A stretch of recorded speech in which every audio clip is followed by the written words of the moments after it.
taking advantage of the court's leniency with letting the defendant wear a suit. And sort of the concept goes, well, if it's so impartial, if it's so prejudicial here, then it would be for the millions of other defendants that don't get the luxury of a suit being handed to them by their defense team.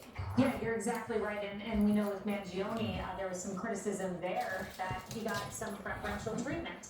So why does Mr. Robinson want this? And where does he get off suggesting that he deserves this or is owed this? You know, I just refreshed my constitutional law background here. Fifth Amendment, you get the protection against self-incrimination, double jeopardy, you get your due process rights from the Sixth Amendment, you get the speedy and public trial, impartial jury, right to counsel, and then the right to compel witnesses. Nowhere in here, Mr. Robinson, is there a right to wear street clothes. Yeah, you can request that. You certainly don't have a right to that.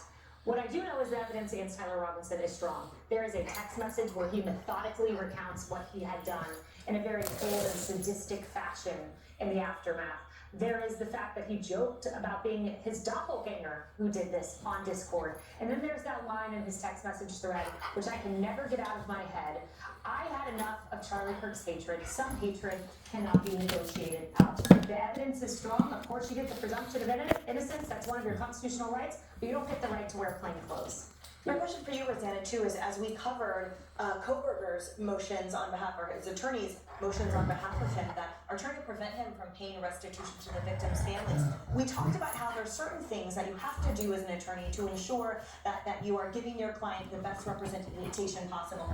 And then there's stuff that, you know what, you don't need to go there. And I wonder if here, the majority of Americans are looking at this and thinking, you know what, you don't need to go there. I don't know, it's not just about the clothing, it's about controlling the optics of the case.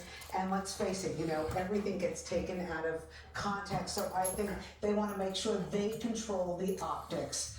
And, you know, I'm not a lawyer, I sleep with a lawyer, my husband's a lawyer. Right, exactly, I'm surrounded by lawyers. But I do know that they, you know, it's all about optics in court, right? The jury is swayed by optics. And I bet they also want to limit media access to Mr. Robinson's case. You know, it has to do with his connection with Fox News. He was beloved here. He was part of the fabric of Fox News. And I think, you know, they know that Fox News is very popular out there, and they want to control that too. And that's something that I wanted to bring up with the journals, that interestingly, so with the judge committing to transparency, the reality is there's been a lot of security threats.